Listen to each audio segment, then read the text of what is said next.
बार की बात है, रानीपुरा गांव में सेठ धर्माचरण अपनी पत्नी और अपने 2 बच्चों के साथ निवास करते थे। परिवार में एक दिन इन 2 बच्चों के अलावा एक तीसरे बच्चे का जन्म हुआ, जो एक कन्या थी। उसका रूप इतना सुंदर था कि उसके जन्म के समय उसकी सुंदरता की तारीफ सुनकर कई गांव के लोग उसे देखने आए थे और उसके माता-पिता ने भी उसके रूप के अनुरूप उसका नाम रानी रखा। रानी धीरे-धीरे बड़ी होने लगी।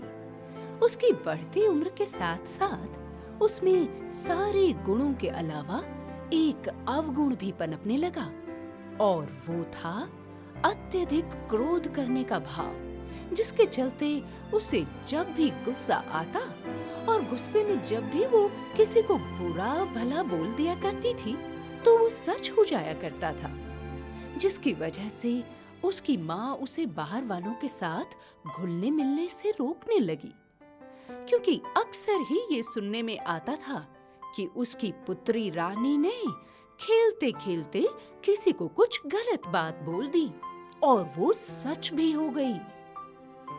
अब तो रानी को भी ये महसूस होने लगा कि उसके घर वाले उसे कहीं बाहर नहीं जाने देते और उसका पूरा समय घर में ही व्यतीत होने लगा।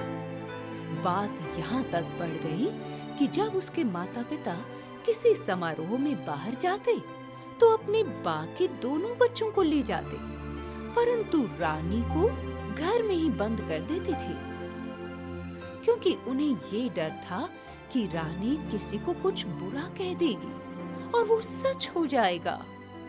अब तो ये हर बार की ही बात हो गई कि रानी के माँ-बाप किसी भी समारोह में जाते तो रानी को घर में ही बंद रहना पड़ता। रानी के बार-बार कहने के बावजूद उसे कोई बाहर ना जाने देता, जिससे रानी को बहुत दुख होता और वो अक्सर गुस्से में रहने लगी।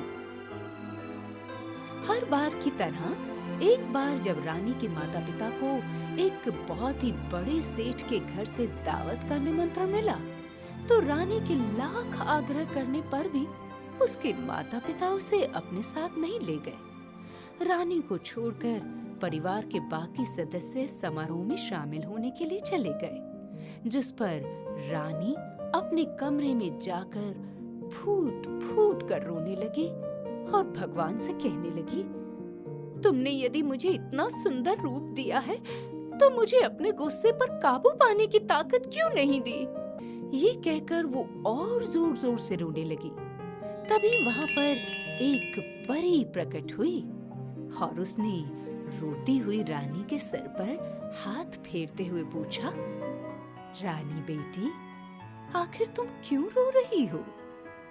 पहले तो रानी को कुछ समझ न आया, जिस पर परी ने उससे दोबारा बोला, मैं अक्सर तुम्हें इस कमरे में रोती हुई देखती हूँ, तो आज मुझसे रहा नहीं गया, मैं तुम्हारे पास आ गई। बताओ, तुम्हें क्या परेशानी है?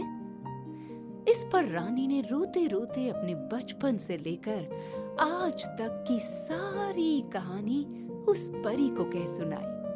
परी ने रानी से कहा, बस इतनी सी बात? मैं तुम्हें उस समारोह में अभी भेज देती हूँ। तभी रानी को बीच में टोकते हुए परी ने बोला, हाँ हाँ, मैं जानती हूँ, तुम्हें अपने गुस्से से डर लग रहा है, इसीलिए तुम्हें मैं ये अंगूठी दे रही हूँ।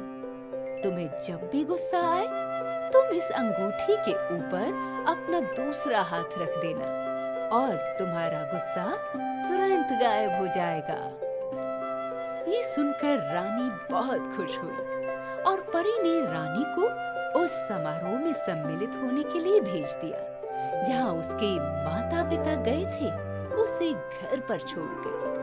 वहाँ पर पहुँचते ही रानी के पिता ने उसे वहाँ देखकर उस पर बहुत गुस्सा किया। तभी रानी की माँ ने रानी के पिता को रोकते हुए उन्हें याद दिलाने की कोशिश की कि रानी को गुस्सा नहीं आना चाहिए, पर उसके पिता ने अपनी पत्नी की बात न सुनी और लगे रानी पर गुस्सा करने। लेकिन रानी ने गुस्सा करने की बजाय अपने पिता से बहुत ही प्रेम पूर्वक बात की। अपने उस समारोह में सम्मिलित होने के लिए उनसे क्षमा भी मांगी।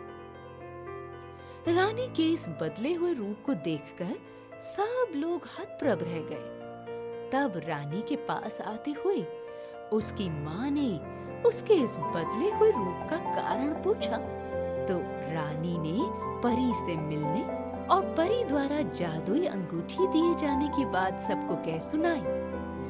उसके बाद तो रानी का गुस्सा हमेशा के लिए दूर हो गया और उसे माता पिता व अपने भाई बहनों का खोया प्यार फिर से मिल गया।